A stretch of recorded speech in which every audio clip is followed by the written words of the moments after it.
coming out in the rain. I'm actually super excited about this event because, as some of you might know, Carol Ferrara is a former student of the BU Anthropology Department. She was under Bob Hefner's tutelage. He was her advisor, and I was a second on the committee, and so I have a really long-standing relationship with Carol. I also work in France, as both of these wonderful women do. So this is a panel that's sort of near and dear to my heart, obviously not on Islam, but both of these amazing women work on Islam in France. Are going to talk to us about both their research contexts, which were for some of them a little bit a while ago, but also the contemporary context. Carol is up for tenure next year at Emerson, and Kirsten is recently tenured at Vassar. Yes, in May, so that is totally worth applause. They both have books that are either just published in Carol's Saturday. case And shipping Saturday. Right. So I tried to get your book, and it was like, I know. it won't ship No, I before the wouldn't event. believe me. If it could have been had, I would have had them send you one. Yeah, so I have a PDF with some marked up comments of Kirsten's book, but I thoroughly enjoyed getting to read them, and I'm very excited to have you guys talk about them with all of us. Wonderful. Okay, so thank you all so much for being here today. Thank you to the Center for the Study of Europe, and thank you to the Pardee School for hosting us. Thank you to Elizabeth for all you've done to organize the event, and thank you so much to Kimberly, who agreed not only to moderate the panel, but also to read both of our books in a relatively condensed period of time, which is not a light undertaking. And it's such a pleasure to be back here. I haven't been back to BU, even though I'm just down the street at Emerson. And I also want to thank Kirsten for being with me here today. We actually crossed paths in the field. We were doing research in very similar places, and we met, and I had the moment of panic. I was like, oh my gosh, there's this Harvard scholar doing work in the same space as me. How will I ever survive? And it turned out fabulous, and we kindled a friendship there, and we have stayed in touch through this very, very feeling long journey to actually having the book out. So thank you all. Before let's see, can I do that? Yeah. So before I go into the actual research for the book, and I'm going to just have this up in the background, and my discount code, there's flyers in the front. So I just want to give a little bit of context in terms of how I got to writing this book. I came to BU specifically to work with Bob on Muslim education, and the reason for that was that I was coming off of doing a master's degree at the American University in Paris, where my thesis was comparing different forms of education and how they taught about religion. So there's no teaching of religion in public schools, for example, and I wanted to know how that affected students' tolerance and understanding towards folks of other religions compared to, for example, kids in private Catholic schools getting a Catholic education or private Muslim schools. So at the time that I was doing that research, Muslim schooling in France was just a budding network. It was just a few schools that had started to open just in 2008. Avorez, which I'll talk about later, had gotten state funding. It's a long story.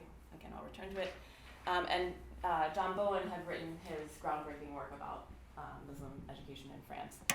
And so that led me to really inquire about why it seemed like things were so different for the Muslim schools than for the other schools that I was visiting. Why did it seem like they were jumping through so many extra hoops?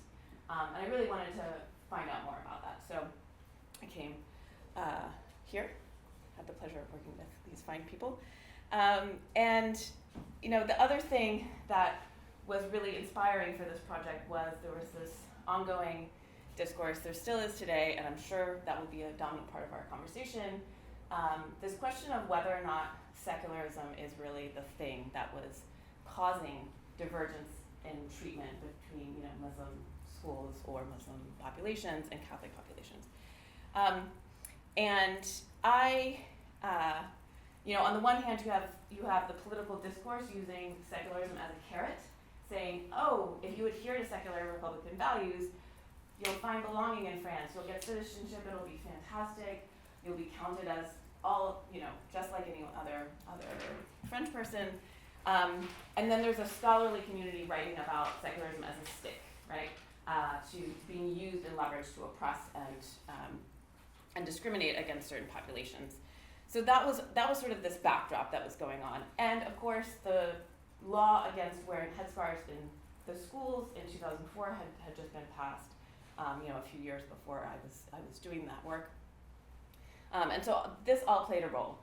And lastly, what really always has undergirded my own research and still does today in my new projects has been this question of how can we live together with difference, and how can we make pluralism work. So it's a really practical question that I just am always seeking.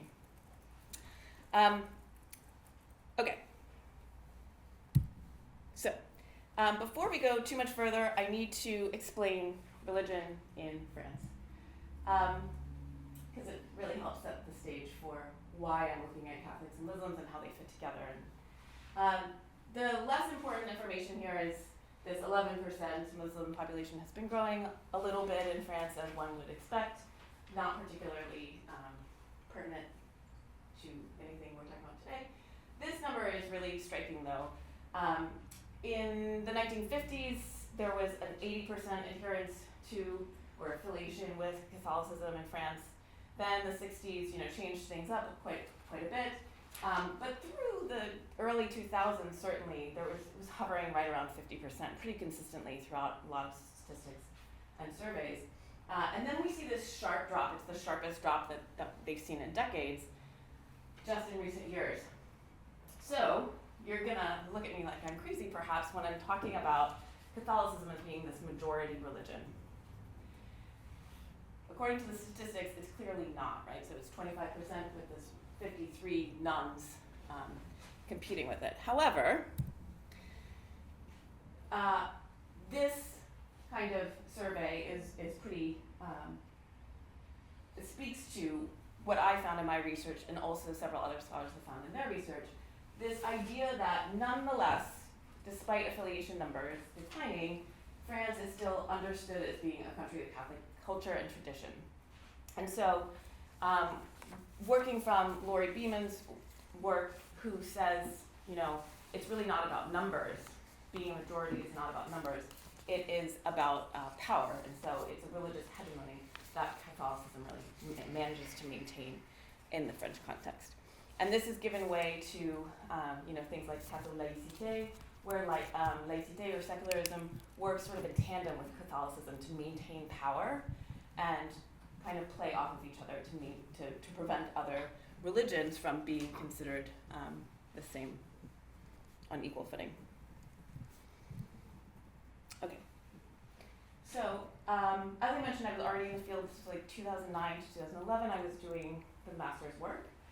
But the main field work for this book was part of my dissertation, which was during 2013 to 2015. This was right before the Charlie Hebdo attacks and that significant rise in domestic terrorism in France, and international terrorism, depending on how you want to think about it. And then I returned to the field in 2018 as a Fulbright postdoctoral scholar at EHESS, and got kicked out in 2020 because of COVID. But I did manage to go to a traditionalist Catholic school that significantly informed, especially parts of Chapter 6, and deepened my understanding of what was happening with Catholics, the Catholic situation. I use what I call a juxtapositional approach in the book. So what I mean by this is I'm not trying to necessarily compare. I don't go to sites that are on parallel. I don't necessarily go to Catholic schools like I go to Muslim schools, but I use them. I say, these are the experiences that Muslims are having when it comes to national belonging. These are the experiences that Catholics are having when it comes to national belonging. And I look at what that means, right? And I look at why Catholics tend to seem to have this default belonging where it's just unquestioned, and Muslims always seem to come from a space of default non-belonging. And why is that? I was doing a lot of participant observation. I spent months sometimes working in Muslim schools. I carried out more than 100 semi-structured interviews. This was with everyone from recent high school graduates from these private Muslim schools to Muslim leaders, and from a group of lovely older women who attended the catechism classes with me at a conservative church, all the way up to the Archbishop of Lyon, who is no longer the Archbishop of Lyon for complicated church-related reasons that we can talk about later. So I talked to lots of different actors in the field, again, to understand these different experiences. My mostly pious individuals, which is a kind of contrast with parts of Kirsten. And I was mostly in Paris, Lille, and Lyon, and the reason was that the Muslim schools were there, the private Muslim schools that I wanted to spend time in. So basically, space is a religious education, broadly interpreted. And this also included, catechism classes and interfaith dialogue, which was a really interesting space. Anywhere where people might be learning simultaneously about how to live their faith, but also how to live it as a French person. So I was looking for that dual kind of informing. So these are some pictures from the Muslim schools I went to. Notably, I just want to highlight this quickly. Abu Lopez, like I mentioned, got their state funding in 2008. I spent so much time in the school. And the school won several accolades for being the best high school in France. Its graduates have gone on to do really fabulous things. It just has become really renowned. And they just lost their state funding, got revoked this past year. They went through significant legal battles, and I'm fairly confident that it will not be reversed. Especially because just a few months ago, Al-Kindi, which was one of the other just handful of Muslim schools in France, also had its funding revoked. And I just wanted to highlight that because that really is a very poignant example of what I'm trying to show in the book. And it's a really disappointing conclusion to this great story of Muslim schooling that I followed for so many years. The future does not look particularly rosy for the Muslim schools. So, like I said, I was trying to understand Muslim positionality within France as compared to Catholics. And so I didn't just focus on traditionalist Catholicism. I also went to mainstream Catholic churches, sat in on masses in lots of places, sat in conservative but mainstream Catholic catechism classes. But what really stood out to me was this example of the traditionalist Catholics, because specifically the Society of Saint Pius X, sorry, I'm used to saying French, they're specifically anti-Republican. So they reject secularism entirely. And one of the priests at that church said, these French secular values and of equality, liberty, and freedom are not our Christian values, which I found striking and really interesting in contrast to the ways that Muslim school actors and lots of other Muslim actors felt the need to eat that carrot, right, and take the bait for you need to play by the secular rules to find belonging. So I went to Saint-Nicolas de Chardonnay, which ironically was just down the street from Sciences Po, which I'm going to talk about in a moment. And this is a scene, this is really interesting. So it's basically like practice Catholicism before Vatican II. So traditionalist Catholicism, the most important thing to know is that it's basically how Catholicism was practiced before Vatican II. They are excommunicated, this specific group is excommunicated from the Vatican for rejecting Vatican II and all of its principles. Okay. Real quick though, the reason, so this is a small minority within the Catholic tradition, but I do want to point out that there is a significant conservative swing within the mainstream Catholic Church. And so that makes this particular case more prominent than if it were just a, very tiny minority. They talked about it, for example, in conservative mainstream churches, it would come up in conversation. Okay, so I have two very quick vignettes to help draw out this main concept of mine, which is francité, which I will share about in a moment. So first we have Aisha. I met Aisha when she was 22. She grew up in the northern suburbs of Paris, so in the 93, if you're familiar with that, which Gilles Capel usually refers to as the Mecca of France, for lots of reasons that I don't have time to explain. But so she grew up there. She wanted to be a deputy when she grew up, wanted to be part of the government to affect positive change within her country. And when I met her, or no, I should back up.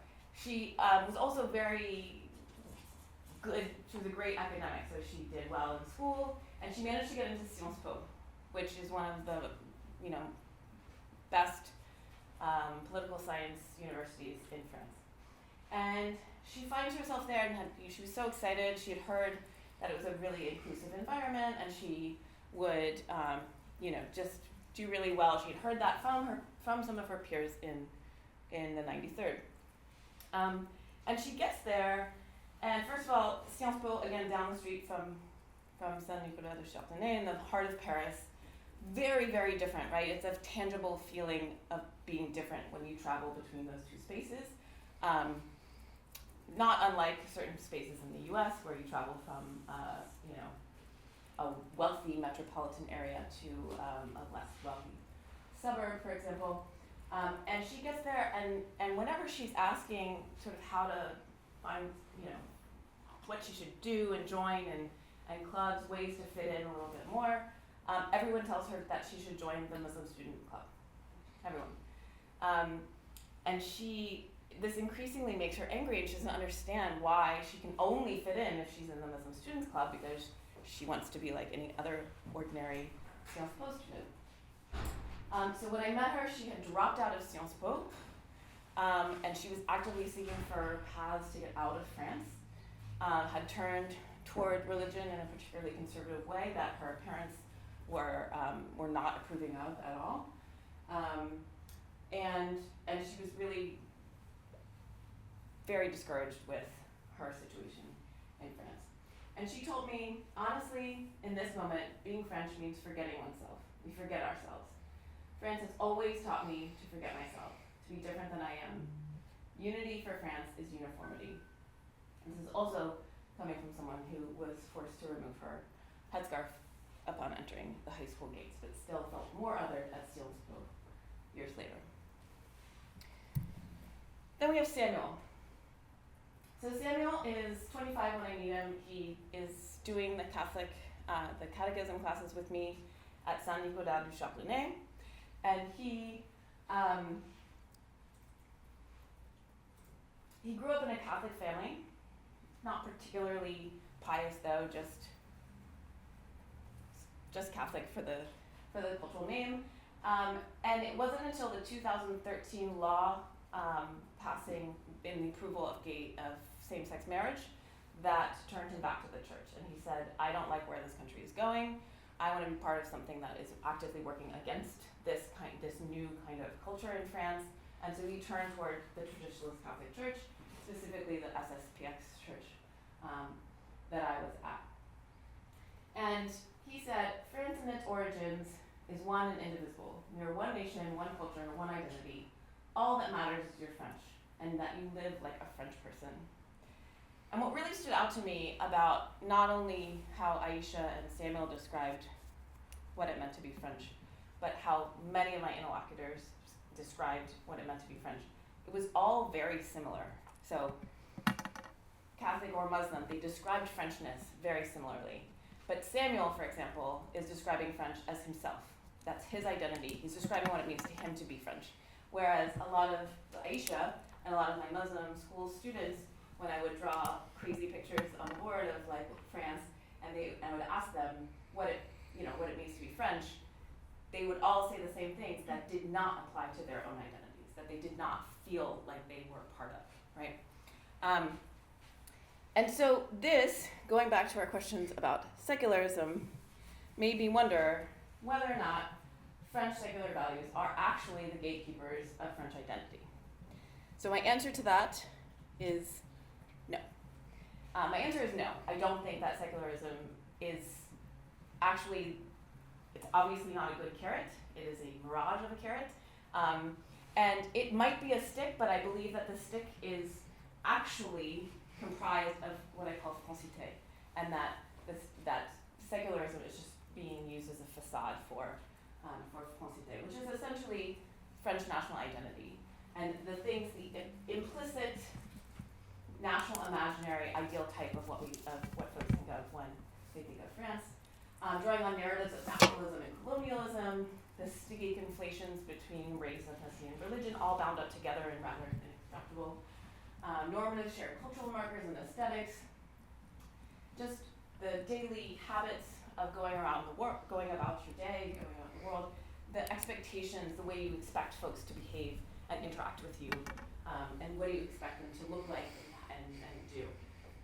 So all these norms, and I believe that this contributes to cognitive biases that can even make it into legislation. So later, Kirsten is going to talk about her book, which covers this legislation, and that's where I think falsité has become the most dangerous.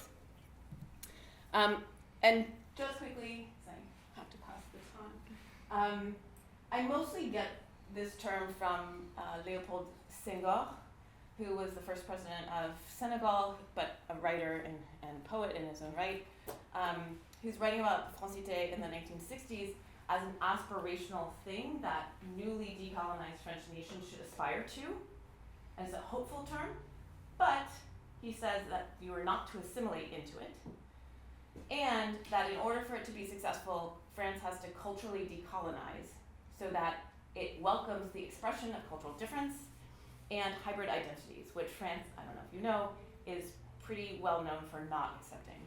And so my conclusion is that this has happened. So Senghor's idea that it would otherwise become a coercive and hegemonic concept, that has happened because France was not able to culturally decolonize. And I'm going to leave you with this in the background for what it's doing. We can talk about the rest later. Please. Thank you. Kirsten, thank you. I assume you don't want to take questions now. No, I think we should just do keep going. Our Okay. plan. All right. Okay.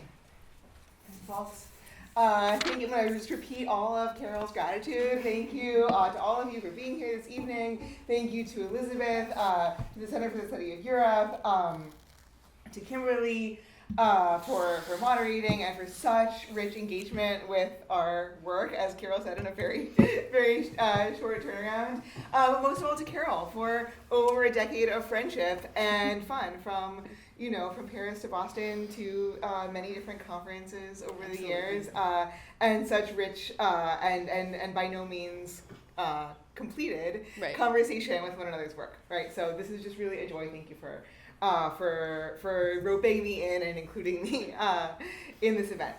Sorry, could you give me my phone? I'm going to tie this too. Thank you. All right, so what I'm going to do is I am going to, my book is called Fraternal Critique, The Politics of Muslim Community in France.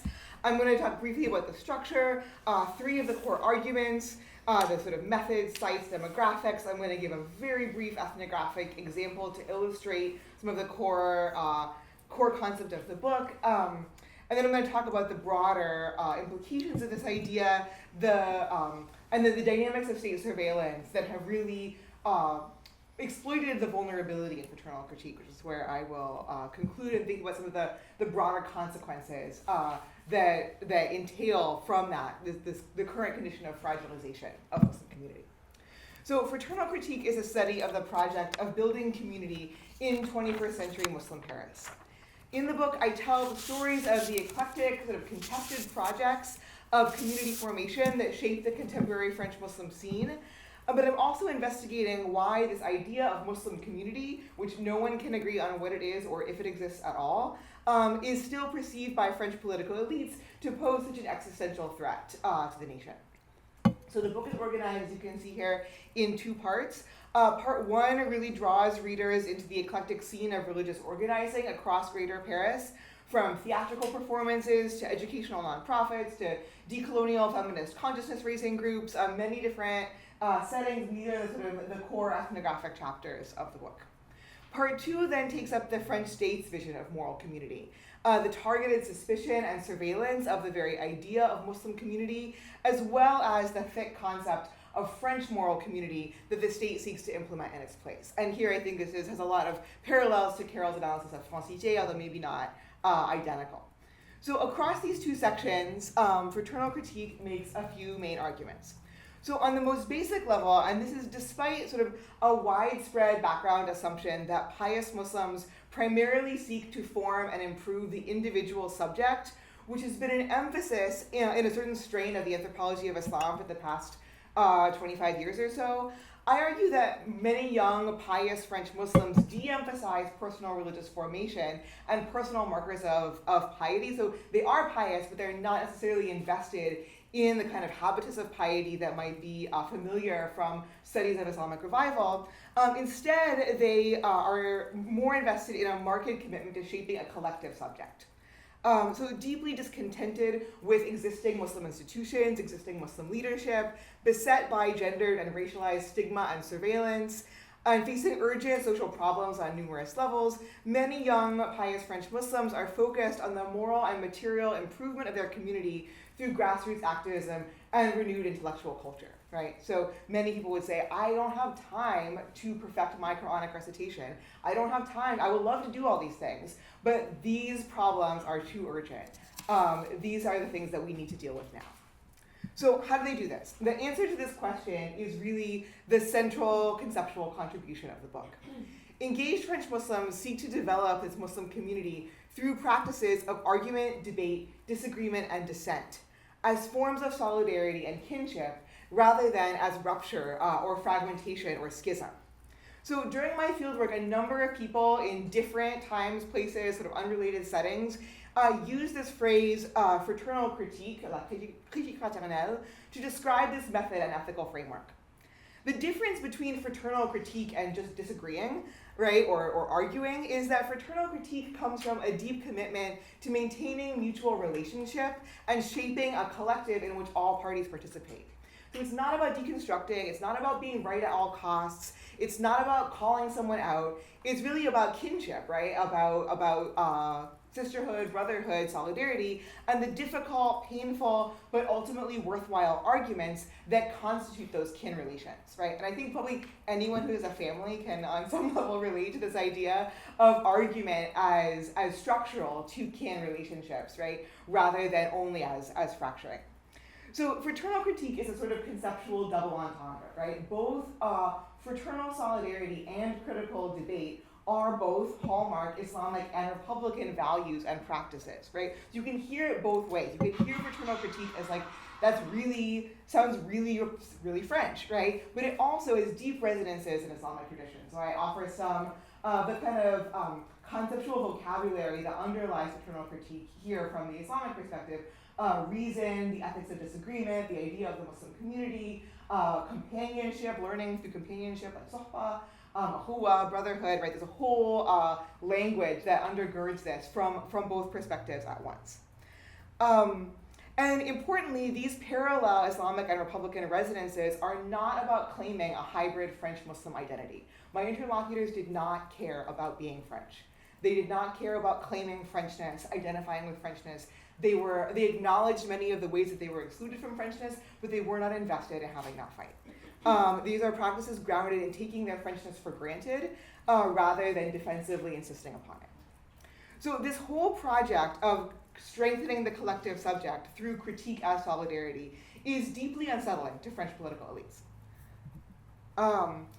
Since 2015, French laws, policies, and political discourse have gone well beyond a long-standing focus on individual Muslim practices, such as headscarves or halal meals, to more intensively, specifically police sites of Muslim collective life, civil rights organizations, community associations, sites of worship, and the very concept or value of the ummah.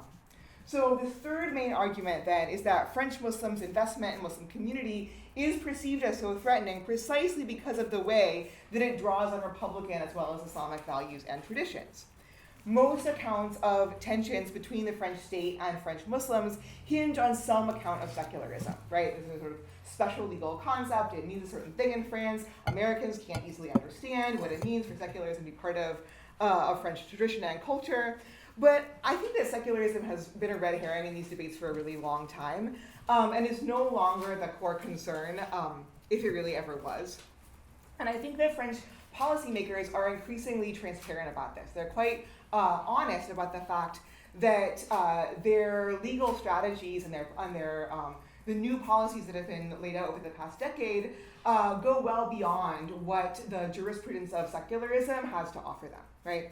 So through processes like the privatization of secularism, the legislation of coexistence, and the resurgence of public moral order, or immaterial order as a justification for new restrictions on Muslim collectivity, the French law and policy has really transcended the framework of secularism in order to enforce an exclusive account of French moral community, right? So it's not that moral community is bad, it's just that it shouldn't be this version, it should be the other version over here.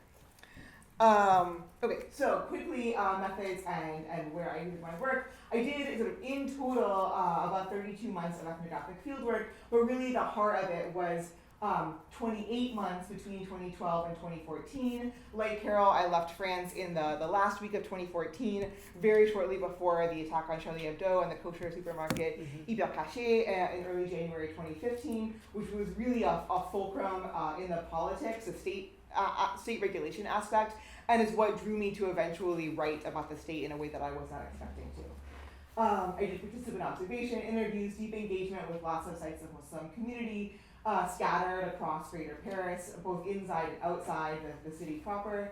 And then in part two, I turned to this close contextual analysis of laws, policy documents, political discourse from 2015 to 2022. So I went to lots of different places, mosques, but mostly places outside of mosques where Muslims of varying degrees of investment in ritual, piety, or personal practice, but of a strong degree of investment in Muslim community as a thing being brought into being, we're doing that, right? So sports organizations, legal organizations, protests, women's groups, civil rights, humanitarian work, lots of institutes of Islamic learning, lots of parties, lots of fundraisers, we're always raising money. So the sort of whole social fabric, right, that I call like the scene of Muslim Paris. So throughout, I'm gonna just skip actually forward to the demographics. So I wanna say before I get deeper into explaining and drawing out this idea of fraternal critique, a few things about who I encountered in these spaces, right? So a lot of scholarship on Muslims and people of color more broadly in France is characterized by a focus on the distinct experiences of the second generation, i.e. the French-born but not French at birth, because France does not have birthright citizenship, children of immigrants who arrived from colonies or former colonies, as they're thinking about the second generation or maybe the third generation as a kind of pivotal framework, right? My research, and I think this is true of Carol's work too, really did not substantiate the idea that this is a useful way to think about Muslim spaces in France, which are built and sustained by people who are immigrants themselves, the children, the grandchildren, the great-grandchildren of immigrants, French at the roots, right? Français souche, white French converts to Islam, immigrants from other European countries, and many people of mixed family backgrounds, right? And in addition, because of the structure of labor migration in the mid-20th century, many people are both children and grandchildren of immigrants from the same family because people are coming and going in a cycle, right? So anyways, I think we should abandon the generational model, and I certainly abandoned it because it did not describe my work. So the second thing is that the persistence of the generational model, this idea of being a sort of a young generation issu de l'immigration or from immigration, is part of a racialization of Muslimness. Most French Muslims who are people of color experience Muslim as a racial category. It is linked to but not the same as Arab. It is linked to but not the same as being from the banlieue. It is linked to suburban areas outside of the city. But it's a racialized experience. And so they negotiate being Muslim as what political theorist Chiari calls a relationship of power, as well as a living spiritual tradition and a social practice. It's not reducible to an experience of racialization. Finally, my interlocutors were relatively educated and in many cases quite socioeconomically mobile. They were part of a pious Muslim French middle class, and with really aspirations in many cases to reach the top levels of French society, politics, and culture. So since this book is an ethnography, I would like to give you some very brief ethnography, and I want to zoom in for a minute to give a concrete sense of what fraternal critique looks like in practice.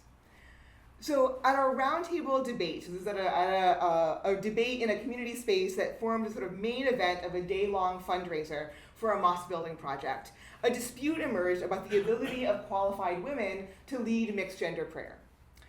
Sheikh Murad, who is an imam, a teacher, a sort of lecturer, a scholar of Islamic law, argued that some traditional sources could uphold the ability of qualified women to lead men and women together in prayer. But in what mosque in France could I say this? He asked his audience. Murad contended that far from sort of influencing monolithic Muslim public opinion, as many French commentators imagined and feared, imams and religious scholars were constrained by what he called the dictatorship of the masses, an inability to offer perspectives that would challenge the status quo because of the consequences to their reputation and their following among the sort of wider public. Right? And many people who read this argument say like, oh, that's exactly what my church was like, or that's exactly, I see that happening in these other religious spaces all the time, right? So I think this idea that that pious subjects are sort of led by the authorities as opposed to constraining the authorities through their engagement, we find it in a lot of different places. So audience members were unsettled by the Sheikh's claim that women could lead mixed gender prayers, but they were even more unsettled by his contention that religious leaders were self-censoring out of fear of open debate.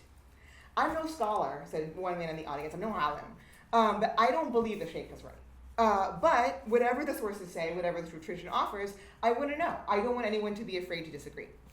So this is where Jibril comes in. I need to quote prematurely, then you stop listening to me read the quote. So Jibril, who's a community organizer in his 30s, is also on this panel, and he jumps in and he says, see, that's good ikhtilaf, or disagreement. It's mutual critique that goes both ways. It's the proof that the critical method is nothing but another way of entering into the fraternal method. It's a fraternal critique, a method of elevating the level of the community, just like the Sheikh said, because that's our responsibility. A responsibility that we've inherited from the history of immigration, without which we would never have found ourselves here in this room having this argument in the first place. That history has brought us many difficulties, sure, but it's also brought this opportunity for synthesis, for ikhtilaf, for fraternity, that to me is very, very precious. So as I show throughout the book, and there's many other stories like this one, some where the person conveniently cites the term fraternal critique, and many more where they don't, French Muslim spaces of the 2010s were really suffused with an ethical duty to engage in lively debate and dissent, not as a deliberative process that would lead to ultimate consensus or majority victory, but as an end in itself, as a practice of care and kinship that insisted on the critical method as the fraternal method. So these forms of kinship and care and critique are not seen by the state as valuable resources for reinforcing broader axes of solidarity and mutual aid beyond a shared religious community. But fraternal critique contends that this is far from true. Muslim practices of brotherly and sisterly kinship without consensus, including these practices of fraternal and sororal critique, I have a whole chapter about sororal critique I'm not even going to tell you about, should be understood as generative contributions to the wider communities and societies that Muslims call home, right? So like engaged French Muslims, like my interlocutors in Paris, I think a lot of people today are looking for communities worth fighting over and communities worth fighting for, and looking for models of solidarity that can really accommodate internal dissent. Fraternal critique is an offering that I think has broad applicability outside of the context in which it emerged, right? I'm interested in it not just as a thing that French Muslims have been doing, but as something that is generative and is an offering for any of us, right, who relate to these struggles around community. So, okay, I'm going to briefly talk about state surveillance and why it's not about secularism. So, since 2015, the French state has used the acts of violence committed by a small number of individual Muslim actors as an excuse for targeting Muslim community spaces in the name of a fight against separatism. They've unilaterally closed hundreds of sites of worship, community organizations, schools, sporting clubs, shisha bars, like you name it, right? Spaces of Muslim gathering. And I think the figure of hundreds is inflated, but it's their figure, so I quote it because that's what they said they did. But I think they're bragging. I think they're inflating their own stats there. They also singled out Muslim religious leaders and compelled them to sign a special state of Republican loyalty through the Charter of Principles for French Islam. There are many other measures that I don't have time to detail, right? None of this is compatible with the jurisprudence of secularism, Like none of it fits with the legal model. But the state now treats the promotion, expansion, and respect of secularism refashioned as an identitarian component of bonnes mœurs, or good values, as a central part of a cultural and ethical counter-radicalization toolkit. So the state sort of reinforces the idea of secularism not, again, as a legal constraint on the public realm, but as a moral value and as a part of this idea of a moral public order. So the French state, just like Muslim activists, is engaged in a project of trying to form and transform the collective subject. The politics of Enlightenment Islam and public order operate with a thick vision of moral community, right? So in this, the state and the activists are aligned. They both care about the collective subject. They just have diametrically opposed ideas of what it should look like. As these two parts of my book show, this idea of Muslim community is shaped both by those who aspire to it and by those who aspire to constrain and weaken it. So what then, right? This is a quote from the conclusion of my book, right? And I want to highlight the way that fraternal critique has a critical vulnerability, right? Because of the way that internal lines of debate and critique among Muslims can instantly be recuperated by bad faith outside actors to say, see, so when Muslim feminists critique patriarchy within their religious spaces, there's always someone waiting to instrumentalize their critique to make a racist point about how Muslim men are just as oppressive and patriarchal as we always knew they were, right? We, the state actors. So this availability of recuperation of intra-Muslim critique is a core vulnerability of this method of community building, because in the context of surveillance, it puts Muslim activists in danger of being seen as traitors to their communities. So when I end the book by asking, this is a real downer of a conclusion. I apologize for that, but I think it's true. But I ask then, what forms of solidarity are possible and necessary in the face of the increasing consolidation of claims of moral authority and regulatory power in the hands of state elites? And this is as true here in Boston as it is in Paris. Fraternal critique has been one compelling answer to this question. I hope that it can be an offering, a tool, an inspiration to others, those of us who need to find our own.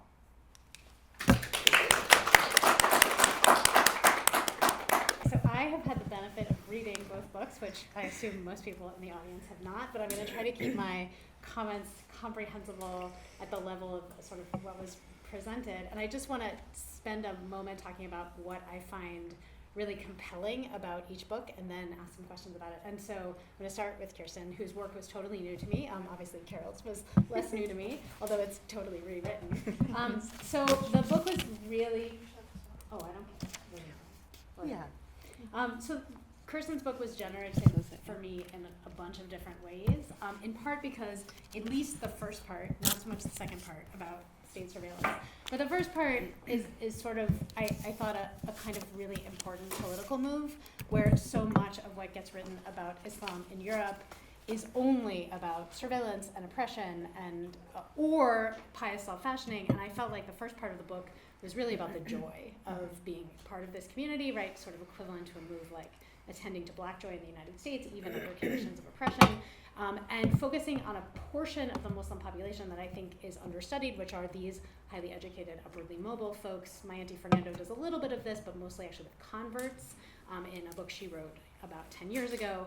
And so I think, attending to this generation that is making themselves through making a commitment to community is really interesting, and then opens up this conversation that's been happening for a long time in France about Islam to all kinds of comparative dimensions, right? Because the idea of building community through mutual self-help is as old as migration itself, right? I mean, de Tocqueville basically said the reason American democracy works is because people do this, right? They do religiously based community self-organizing that isn't just about religion, right? And there are a whole bunch of reasons why that is more complicated in France, and always has historically been more complicated in France than it is in places like the US, but certainly Jewish groups did it, at the end of the 19th century and into the 20th century in France. I'm a member actually of a Jewish group that's the inheritor of such community organizing in the United States from the early 20th century, the Workers' Circle. And so, it's very generative to sort of, to open the box up in that way, and I feel like this is one of the first books that for me opens the box that way. I also really like the attention to fraternal critique, which made me think of Assad's discursive traditions, right? There's a lot of sort of similarity in a kind of, I don't want to say secularized version, but almost secularized version where the discussion is not necessarily, sometimes it's about text, but it's not always about text. And that it's really a very useful reframe in France where I think, and this comes up both in Carol and Kirsten's work, where there's such still a Durkheimian vision of what community is, right? So what Durkheim said is that community is about shared, transcendent, moral commitments. Everybody has them. That's what makes a community. They're all the same. And that's clearly not how a modern pluralist society can work. And so you sort of constantly see that notion, right, that's getting worked out in this kind of militant version of this privatized version of secularism sort of unfolding. So I think that reframe to say that hey, French people, guess what, that's never been what community is about, and that's certainly not what this kind of community is about, is really important. I'm going to come back to that in the question section for Kirsten, but I want to shift to Carol and just say some things that I think are really compelling about Carol's book. So, I mean, for those of you who know my work, I've worked on Jews and Jewish schooling in France, and working on Jews always means thinking about others at the same time, and I think that one of the problems with much of the scholarship in Europe, but particularly in France about religious communities, is that it's never comparative, right? It's always like, you live in some kind of bubble, and that bubble is the only thing that you're attending to. And I think that it's genius to sort of put the, traditionalist Catholics and some forms of pious Islam next to each other and say, like, hey, wait a minute. Why do these things don't count as the same? What do we learn by thinking about these things not counting as the same? And I think even, adding additional religious stories into the mix, right? Like Judaism is an interesting counterpoint too, and I may come back to that in a second. So I think that is a super generative, really rich possibility. I also think, thinking about not reducing everything to secularism and sort of worrying about what's the underbelly ultimately, like what's the thing that safesh, like where are things clashing is a really, really important question to ask, and that the sort of scholarship that deals with exclusion in France, as Carol sort of says at the beginning of her book, likes to go for one sort of exclusive box, like it's not religion, it's racialization, or it's only about religious practice, and here's how these religious practices don't fit, or really it's about, okay, it's not exactly about religious practices, it's about the form of religious community. They're not sufficiently hierarchical, they can't fit right. So everybody wants to have one answer. And I think what's really interesting about Carol's answer is that it's both and. And I'm going to come back to that in a minute too, to sort of figure out about some of those ands. So I think both of these books, right, offer comparisons within France that are worth thinking about, and comparisons between France and other contexts that maybe people don't attend to sort of as much as they should. They're also both wonderful reads, just as a plug for buying and reading these books. You both write in this very engaging, deeply ethnographic way where, you feel like you're sort of sitting on your shoulder watching what's happening in these communities. So that's just a plug. Okay, so I want to go back, and I'm not going to talk for very long because I want you guys to ask questions. I've allowed myself one question for each and a collective question. So that's admirable. I sent them many, many questions, and they were like, you cannot ask all of these questions, which is indeed true. Okay, so the question that I want to ask for Kirsten, which comes out of this, both intellectual but very personal experience about this, this Jewish organization that I belong to in the U.S. that's a legacy of this kind of self-help communal organizing, is that we, in the last year, got kicked out of the sort of umbrella Jewish group for taking a stand on ceasefire in Gaza. So that was a moment where we were told we cannot participate in fraternal critique. I think there's a lot of concern around, there's I think Jews in the U.S. have a form of double consciousness. It's not as acute as for some other populations. So, but there's a lot of, sort of self-policing and what can count and what can be kept in the community. And I was wondering, as you think about fraternal critique and like drawing the link with Assad and discursive tradition, what is the ground that makes it fraternal, right? So is it obvious to everybody that it's who is kin and who isn't? And even if you think about families, they're kin who behave in ways that are not very kin-like. So the idea that, the state is outside makes perfect sense, but I'm actually wondering if you can do a little bit to sort of describe how people think about what counts as inside, right? Where is the limit, and how does that work out? And you have this great ethnographic quote at the end where someone plays with the difference between insult and fraternal critique, and I was wondering if you could talk a little bit more about that. So that's my question for Kirsten. Do you want me to ask? You keep going. Okay, I'm gonna ask all my questions. Okay, so for Carol, so francité is this, sort of really interesting reuse of Ségur. And in the book, which you guys haven't read, Carol does this really nice job of covering a very large sweep of French history. And one of the things that you could notice about that sweep of French history is that there are a lot of things that are changing over the course of that sweep of French history. And that the idea of francité, as it's presented here, suggests that there is actually an essence or a content to French national identity.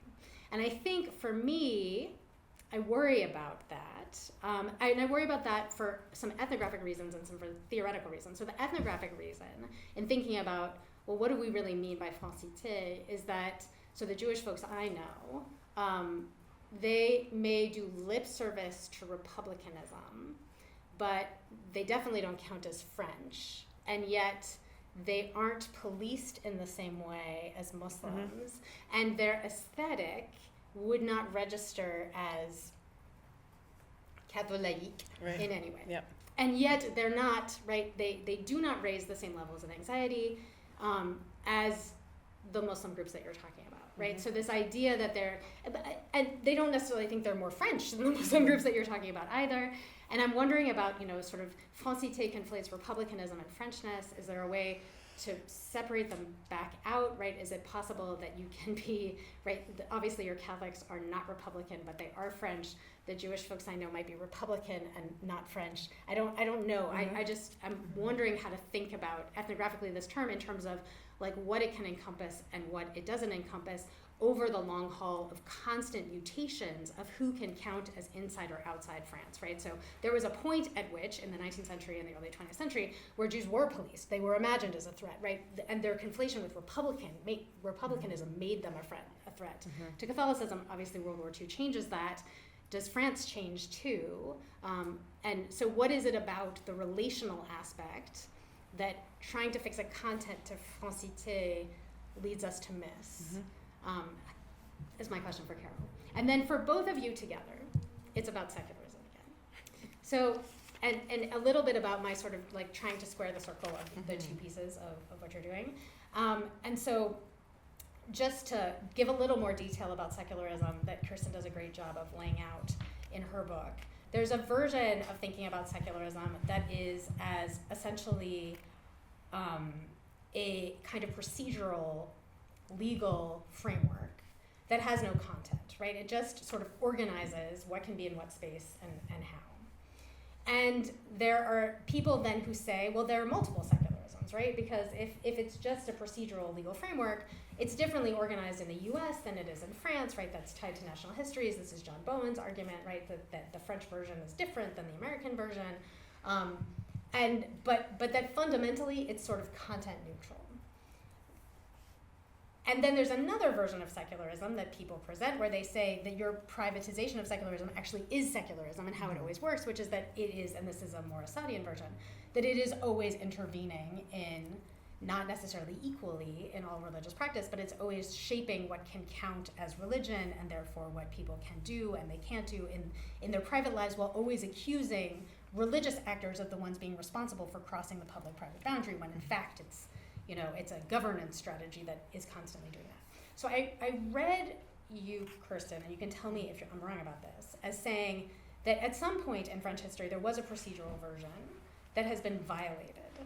And if we'd return to the procedural version, then there's some hope that there could be pluralism, right? It's this new thing. And I read Carol as saying, it doesn't matter what the state does, actually. Nobody in France thinks Muslims are French. So who cares what the state does, right? Like the whole question of surveillance and, that it's already, the damage is already done in terms of public perception because this is about national identity. It's not actually about state enactment of policies of any kind, whether it's procedural or it's not.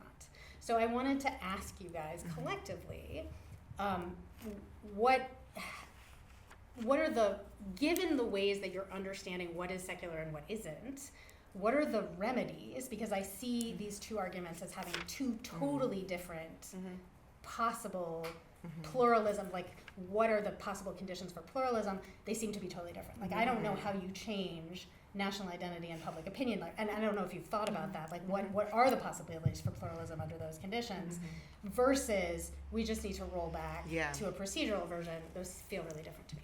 Okay, I'm done. You guys are having like admirable stamina here from your listening. I feel like this is like bad pedagogy. Should we just give the most succinct possible version of an answer and then open things up? Yeah, okay. So where is the breakdown of fraternal critique? This is, and how do people think about what counts as inside the kin group, right? So I'll take the second piece of this first, although I think it's kind of the same question. But the answer is like people predictably disagree about this, right? Like it's not like there's a single, because for some folks, and this has to do with the racialization of Muslimness. So people would say, okay, well, fraternal critique as a Muslim practice is oriented towards other Muslims. Okay, well, who is other Muslims? Like, is this guy, just because his name is Muhammad and people think he's Muslim, is he Muslim? Like, is he part of my community? I don't know, we have to ask him, let's find out, right? So there's like, some people have a really big tent sense of the community that they're trying to call into being, and others have a slightly narrower sense of that community. And some people, of course, do want to divest themselves of Muslim community, even as they're constantly racialized as being Muslim, right? So the answer is that there's kind of the kin group is a little bit elastic, right, and defined differently depending on the conversation. And it's always, again, there is, you were talking with the Durkheimian vision of community, and there was a prominent op-ed by Olivier Roy, who's a sociologist of the Middle East, who's also written on Islam and France, and this was in Le Monde in 2015, and he wrote, "There is no Muslim community, and it's good news. Like, don't worry, French people, there's no Muslim community because we don't have consensus, we don't have leadership, we don't have big cathedral mosques. All we have are all these people disagreeing with one another all the time, right? So, like, don't worry, no community." And so, of course, I went to reason, like, no, that's the community, right? So, anyways, that this, yes, absolutely, this is, but Muslims, like Roy, many Muslims say, yeah, there's no community, right? And yet I'm trying to make it, and yet I care about it. So to say who's in and who's out, there's never a clear answer. Where's the breakdown? I tell a story in chapter 3 about a group of women who are intervening in the reorganization of prayer space in a prominent mosque in Paris. So there used to be prayer space, a common prayer space with separate sections. Then all of a sudden someone changes the rules and the women are in the basement where they were not before. And so there's the women engage in many different practices of fraternal or sororal critique to reinstantiate the earlier model of prayer space. And at some point, men physically assault them and shove them out of the space. So there's the breakdown of fraternal critique, like being physically removed and pushed and shoved. Like, yeah, you're not in the realm of kind of agonistic community building anymore, right? So it definitely has its, and I try and point in a few places in the book to these boundary moments of like at some point you can't deal with that, right? Like we're no longer trying to build a shared subject. So absolutely it has its limits, and the kin group is elastic. Maybe I'll keep the secularism piece. I think you've misread my contention about secularism in a short version, but we'll get there. Collaborative answer to respond with. Yeah. Okay, this question about content versus evolution is one that I really struggled with significantly in the rewriting of the book. What is Francité? Is it this fixed thing, or is it constantly evolving?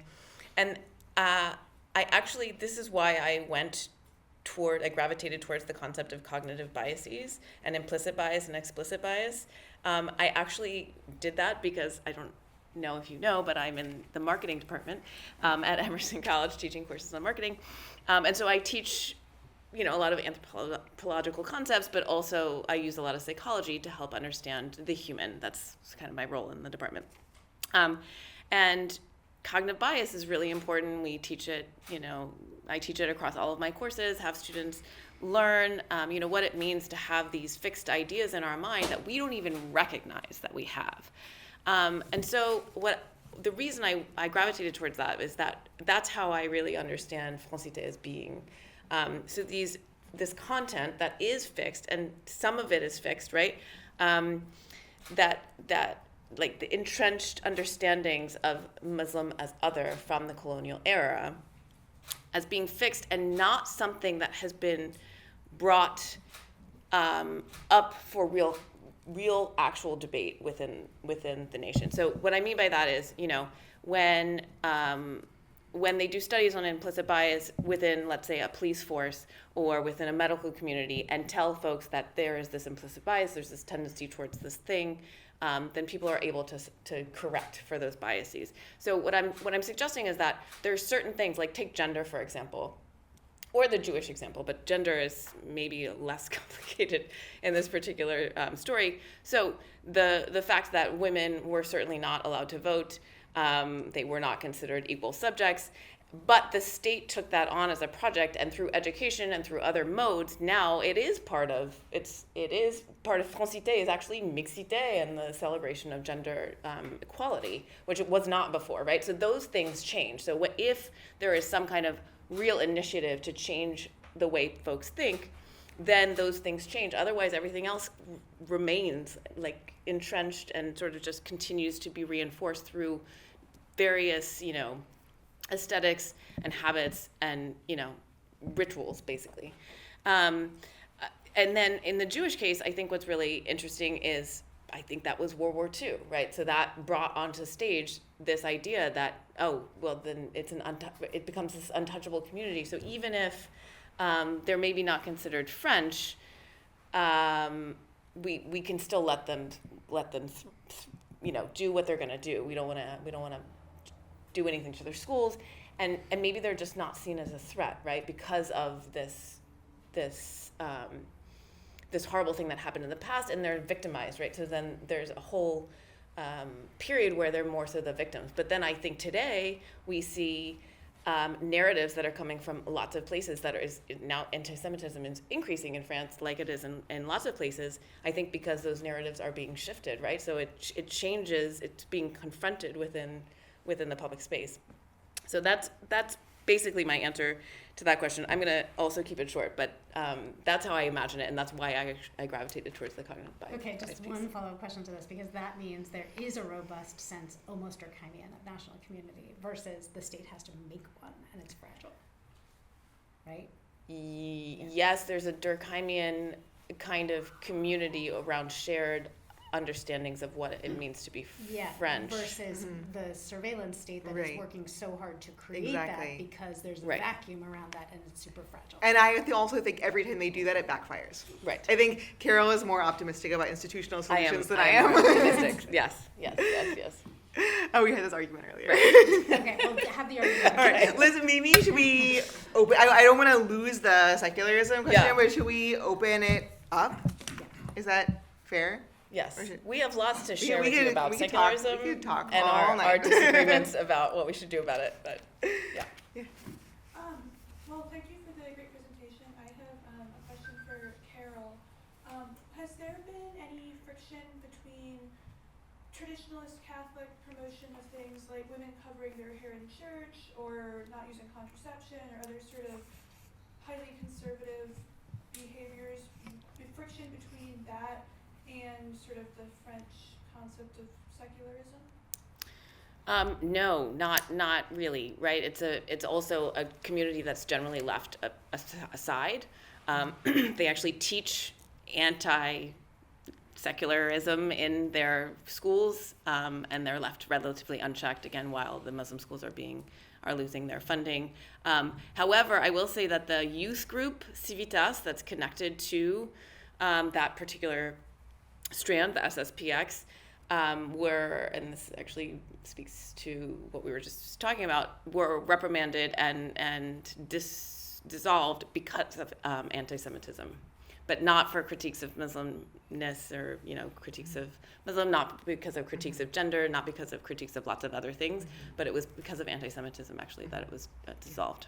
But this is a great question, right? And I'm thinking of one of the sort of like footnote provisions of the 2021 separatism law that forbids doctors from issuing virginity certificates to young women.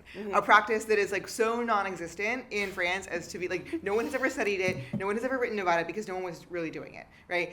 It wasn't a thing, right? But the fantasy of the idea of virginity and that there are these doctors somewhere who are certifying a girl's virginity before marriage was this specter, right, that was conjured up in the law. But to your point, the idea that maybe people of many different orientations might care about chastity, might care about reproduction in ways that don't align with the dominant French ethos, of course was not part of the picture, right? So I think the asymmetry is a lot of, so much of what I've learned from Carol's work is to really underscore.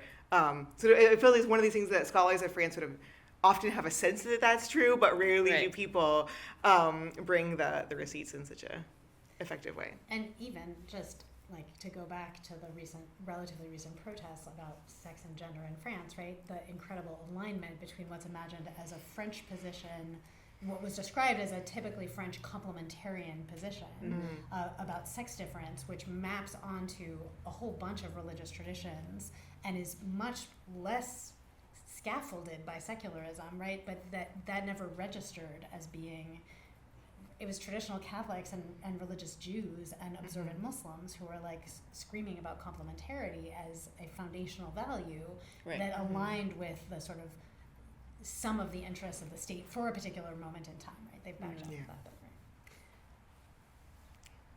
Hi, I'm Brooke Durham. I'm in the history department. I teach modern French history in the French Empire, so this was really excellent to kind of see what you're working on in anthropology in this kind of very different field on similar questions that I'm interested in. And I just had a question about language. The politics of Arabic education, Arabic language education, during the colonial period and currently are still quite fraught. I mean, if a student wants to learn Arabic in high school, there aren't very many places where you can take an Arabic language class as a French person, and this is part of, the role of Arabophone populations in France. I mean, kind of feeds into that discrimination and bias, and so I was wondering I'm less familiar with the private education available to Muslim communities, so are they, what are their Arabic language politics currently? And then in the Muslim community spaces, are they also using more French, more Arabic, a mix? I mean, how is language playing into fraternal critique and notions of belonging in France? That's a great question, thank you. The species that I worked in are 100% Francophone.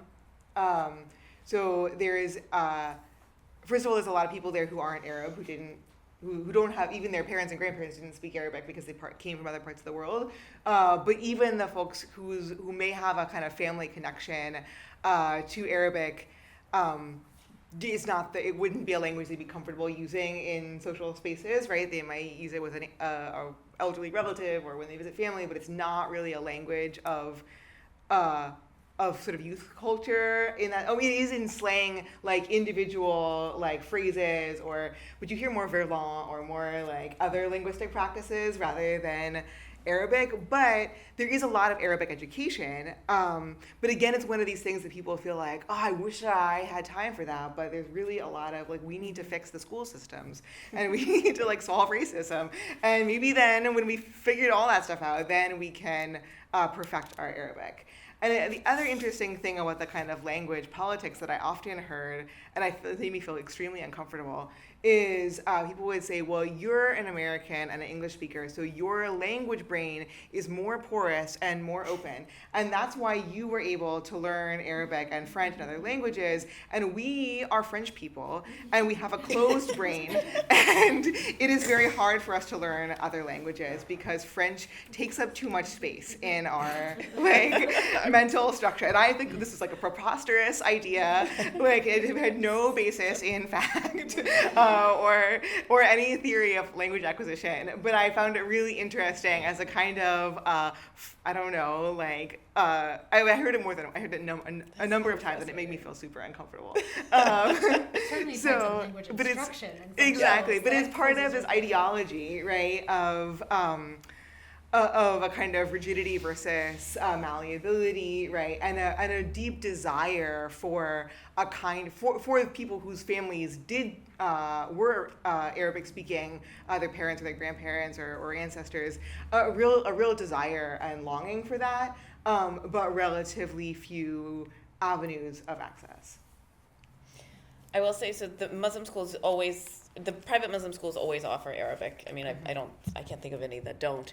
And a lot of the schools also provide Arabic education on the weekends, for example. And it would be very common to hear Arabic in the hallways, not necessarily between students, but certainly between students and professors or teachers or whoever. But they're speaking Fusha, like classroom Arabic. In the classroom, but not necessarily not in the hallway. Yeah. But, I'm glad you brought this up because it reminds me of something that you said was that Islam, you were quoting someone, but you said Islam has become a problem to the extent that it has become French. And you mentioned, they're not teaching Arabic because there's the threat. And that is actually the reason why I believe that they've closed these schools. They are successful. They're Republican, right? They're like throwing all of the Republican values up on their websites constantly. Look at all the Republican things we're doing.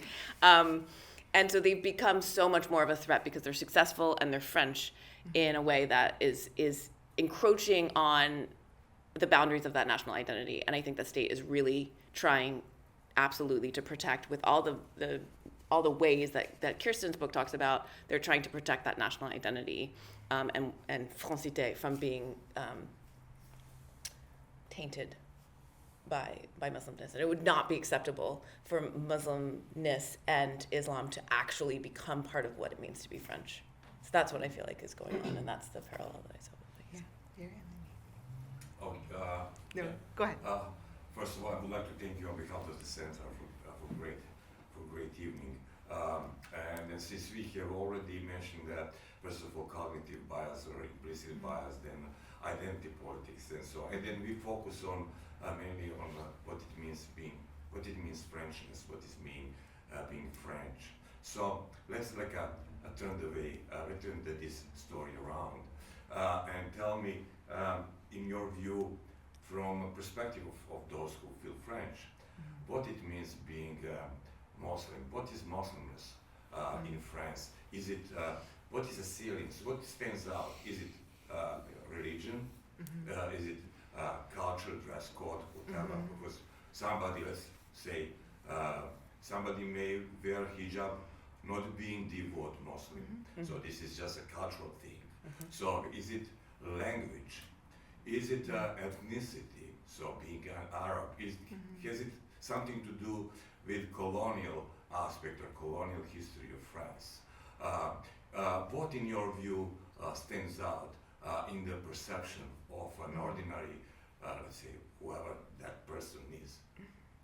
But how you describe this is like a, let's say, Catholic Frenchman or French woman. How they see that? How would they describe Muslimness? Because it is different in different parts of Europe. I lived in Belgium, which has more Muslims than, in terms percentage-wise, than France.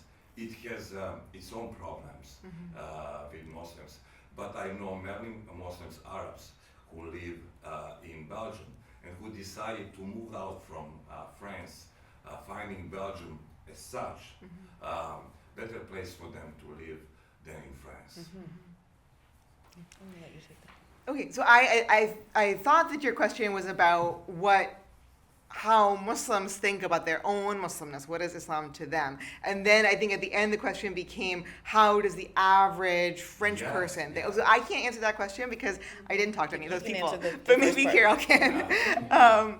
But I think that it's for Muslims who are invested, I call them engaged Muslims, Muslims who are somehow invested in doing Muslim stuff, even if that looks quite different than from person to person, right? It's all of the things you listed, right? So it's culture, it's family, it's an inheritance, it's language, it's piety, it's devotion, it's a divine obligation, it's friendship, right? It's all of the above, right? And it's the community is built through the there's like a giant Venn diagram of all of these circles, and there's no single place where they all intersect, but there's no circle that's outside of the. I wish I could draw this, right? It's a cluster of overlapping commitments, experiences, emotions, right? And there's not a single. It's also racialization, whatever. There's no one criteria, I think, right? And then that's why it's contested. But maybe, Carol, you can speak to how then it's perceived from without. So again, I wasn't talking actually to ordinary French people, right? I was only talking to pious communities. Who's ordinary? For the most part, who is ordinary. But certainly the Catholics that I spoke to who were not involved in, notably those who were not involved in interfaith dialogue, had pretty mainstream, I would say, media constructions of ideas of what it meant to be Muslim, definitely very pious. Sometimes I would ask students what they thought the Muslim population was in France, and it was like astronomical, like 50% or like at least 30%. I remember chatting with a few older women from the conservative church, and she was talking about how there's too many Arabs in the community, and I was like, yeah, but I think, I was talking about Muslims, and she was like, oh, it's all the same. So there's always those conflations between Arabness and Muslimness that Kimberly also talks about in her book. And, that's a pretty persistent ideal, so that's how I would answer that question. I don't want to lose Kimberly's question about secularism, but I know there was also a question. No, that was my question. I want to hear the answer. Okay. I was sad. I was like, oh my gosh, they're If going to you'll get stick so with us. bored and hot You'll out stick with there us. not Yeah. talking, just listening to us. Okay, do you want to start, or should I start with the secularism stuff? I forget what our narrative was. Um, So you go. Oh, go ahead. Okay, so I think to refresh my own and everyone else's memory, and Kimberly, you can tell me if I'm getting this wrong, that you were talking about the sort of secularism as law, as separation, right, or as a procedural thing, right? The sort of the Jean Bobéro, I had put it in my notes. It's like the representative of this idea that there was an originary good secular compromise hashed out in the late 19th century between the clericalists and the secularists, and they figured it out. And that the problem is that everyone's been perverting it since then, right? Yeah, there's like a militant. There's it's a been militant privatized, version, and all these other egalitarian versions, etc. And then there's this sort of Assadian version. Secularism is always intervening, shaping religion, managing religion, right? I think that very many French people, including very many contemporary French Muslims, claim the first version, right? And this includes many contemporary scholars of secularism who are really well informed and really astute students of the dynamics, and many Muslim social activists who are like, look, we are experts in secularism. Like, all we have to do is apply the law of 1901 as it was written. We are the partisans of Briand and Jaurès, right? And the problem is everything since then. So I think that view is, so I think maybe the misreading comes from the fact that I talk a lot about those people, both the scholars and the actors, right? I don't share their vision or their optimism about that secular compromise, right? So I think probably I would lean more towards the idea that, yeah, secularism from the beginning, right? And so here I draw on Joan Scott's work in Sex and Secularism, but also Mohammed Amer-Mezian's book on secularism and race and ecocide in the colonies, which has, for the benefit of non-Francophones, mercifully been translated. I haven't read the translation, but it's what is called the States of I forget what the English title is, but Mohammed Amr Mizyan is a political theorist who deals a lot with environment, land, and secularism in colonial Algeria. And so anyways, I follow Scott and Mizyan in saying, like, not so much the Assadian tradition, but more the other historians in saying, like, it's always been this way, right? Like, it was never this pure, this perfect compromise that the idealists are nostalgic for or harken back to.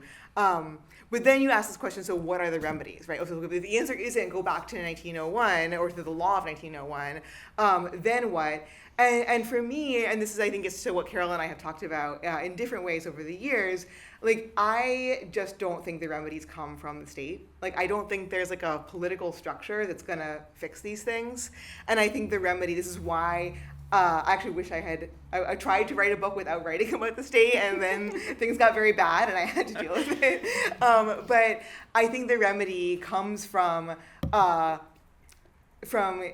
care work, from kin work, from interpersonal engagement, from community building. Like, it's a grassroots. The remedy is a version of, not fraternal critique itself, but some version of this bottom-up work in a way that really just, like, puts the state stuff as far away as possible and seeks to subvert it, to work outside it, to work on forms of mutual aid that are not dependent on it, right? Because I think that, and that doesn't mean to abandon institutional strategies, but I think they are not at the heart of the remedy, right? So that's I'll stop there. So on the flip side, I don't think that it's hopeless, actually. And what I think is hopeful are these secular democratic values that could potentially be a structure under which, you know, pluralism could flourish. And so I think the real danger in this moment is the way that secularism is being wielded as that stick, or at least ostensibly being wielded as a stick, even though it's actually, you know, motivated by these other actors and the protection of national identity, is that there's the danger of throwing out these good values because of their manipulation. So I agree wholeheartedly that secularism has never been this, like, pure and happy concept under which everyone has flourished, and we've never had this awesome model of everything working. It was certainly admirable in India before, but now, again, it's being manipulated again, and so it's no longer that model. So what I would say is, you know, if you look at the concepts of liberty and equality and fraternity maybe is a little too close to what you're talking about at this moment, but they've never been inclusive of everyone, right? They've never been these happy concepts. But I do believe more in the state needing to intervene in sort of creating a more inclusive society. And so having structures in place, I think, are really important for being able to allow those communities to actually make a difference and contribute to the vibrant, you know, a vibrant pluralism. Is it ever going to be perfect? No. There's always going to be this agonism in society and these struggles to make things work. But I think that you can't throw out secularism, you know, because it's being manipulated by both the far right and the far left and by everyone in between for different agendas. Like, we have to find some kind of way to go back to, we're not going back anywhere. You are nostalgic. We're not going back anywhere. We're not going back anywhere to create and foster a better and more pluralistic society. Yeah. Yeah, I totally hear you. I just think what I see over and over in France is that as soon as, and here too, not just in France, right? It's certainly in the US all around us, is that as soon as a value or an image or an idea becomes a kind of a state-sponsored project, it is instantly delegitimized. Like, it sparks an immediate backlash, right? And so I'm indifferent to secularism. I don't care about it. I neither like it nor dislike it. But liberty, equality, fraternity, I can mostly get behind. But I think they live because they come from the streets, not because they come from a textbook or you know. And so, but I think we talked about this earlier, that it's like it's not an either or, right? It's a dynamic, right? Drawing on both strategies. Right. So you are really a Tocquevillean. I think there was a question there. Yeah, I'm wondering about, like, the place of the school in all of this, and this question for hope for pluralism, especially given that these really prominent schools have closed. So, like, how does the contemporary public education system fit into this conversation? Yeah, okay, so I'm going to start by echoing Kimberly's work, which both of us sort of found like the schools are always held up as being able to be these vectors of magnificent things, and they're really just not most of the time. And I'm finding that in my current project, which is on Boston schools, just not the vectors that we really hope that they are. That said, I do think that there's this exposure that happens in schools that is important. And so it's not necessarily the state coming down with this particular project of like intervening and setting up a enlightened Islam or whatnot, but it's like, maybe we should change the textbooks. Maybe we should change the way we're writing history. Maybe we should change the way that story is told, and like the Algerian War, maybe we should call it a war instead of a civil conflict, which it was called for years. So trying to find those ways, those smaller ways of correcting curriculum. It's a national curriculum, so everyone learns it, and trying to make those changes, I think, is important. Thank you. I have to run, but thank you so much. Thank you for coming. Very Thank good. you. Thank you. I think you have two questions. You have Hassan and then Sudhir. Yeah. Okay, your mention of, you just mentioned Talal Asad, and you reminded me about an essay he wrote some years ago in which he argued that French Muslims now occupy the erstwhile status of Jews in France, that of the internal other. Okay, so my question is this. In the vast majority of cases, religious and ethnic identities intersect. I mean, most French Muslims are of North African and West African roots, but there is a sizable number of French natives that have converted to Islam. So I wonder how they reconcile their religious identity with their national identity in a France that is increasingly hostile to Islam. Can you answer that?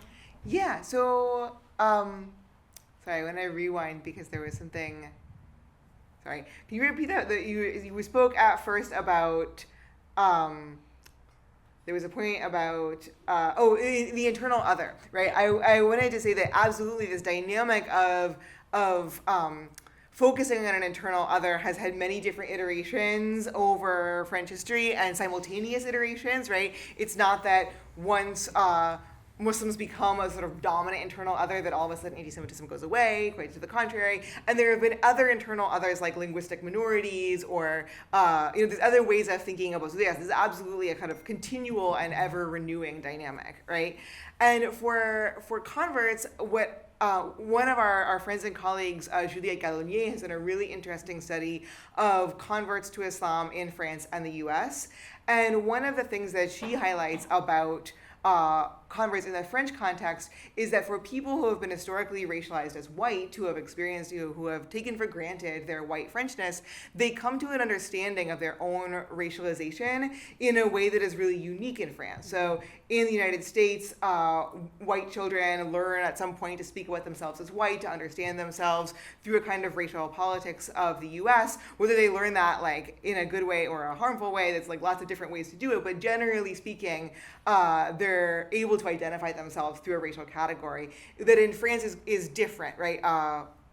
French children who are racialized as white don't come to that self-identification, or there's like until perhaps later or into different contexts. So converts often describe feeling their whiteness marked in a way that they weren't aware of earlier, but also feeling themselves being racialized as non-white if they have visible markers of Muslim identity. So wearing a headscarf or if we're wearing sort of male forms of marked Muslim dress, right? All of a sudden they have an experience of being perceived as other in social space that they didn't have before. So that's Juliette's work, and it's really, really interesting, but it resonates with a lot of what I found.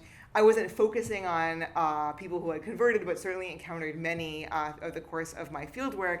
And this kind of complicated relationship to racialization and a feeling of having a kind of like secret awareness of how race works in France that is available to many people of color in France, but not available to many white French people, was a common thread among converts' experiences. But I think there's also oftentimes a sense that sometimes, and I think people are more self-critical about this, but it can happen that white converts to Islam feel like, well, I converted to an Islam with no culture, right? And so all these things, like whatever, the things that people are bringing from sort of inherited ancestral practices or that are common in immigrant communities, that's not real Islam, that's culture.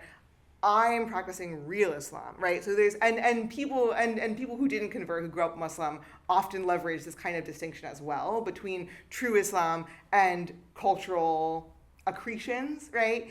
And I think that kind of I think that's not a coherent distinction myself as a scholar of religion, and I think it eventually, even in the ethnographic context, falls apart, right? Well, you see it a lot with relationships between converts and other, in Muslim community spaces, navigating this true Islam versus culture. And in Germany, it's the same. I mean, as Exactly. Last, can we have one last?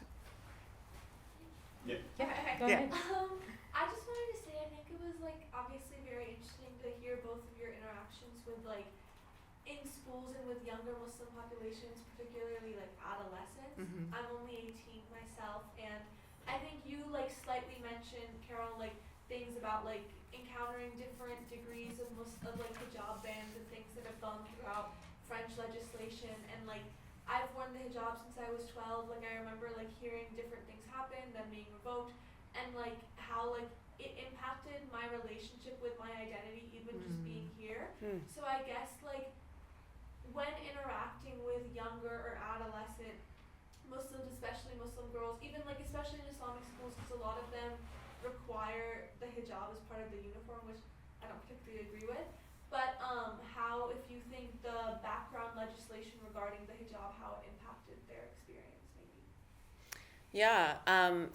So I will note that the Muslim schools in France do not require the hijab. It's very rare that they would, or those schools would not be the schools that would be state funded, at least, that I spent the most time in. But I definitely think it had a major impact for several reasons. So first of all, we saw a major uptick of wearing the hijab after those laws were passed. And there's a recent, not particularly recent, I guess 5-6 years ago, a study that showed the economic impact, the job impact on young women wearing the hijab in accessing the job market, and just not, the economic consequences were significant. So it has definitely impacted them. I do remember in some of the Muslim schools there was this discomfort around like, oh, maybe I should wear the hijab because I'm in school, and then I'm going to take it off when I come out of school. Honestly, I think a lot of that was like teenager politics. What was interesting in the Muslim schools and why I spent so much time in them was that it was like this safe space for young Muslims. And they were able to like build this really interesting French Muslim identity of their own and understand and navigate the discrimination that they might feel when they were outside of the school and feel safe inside of the school. And that's why I think it's a real detriment that the schools are essentially all going to be probably dissolved, or it certainly won't be the same landscape going forward. This is a great question, and I have lots of things to say about it, but I sense that we're being prompted to wrap up. Is that true? Yeah. We'll talk afterwards. Yes. All right. Thank you. Thanks, everybody. Thanks. Yes, folks. thank you.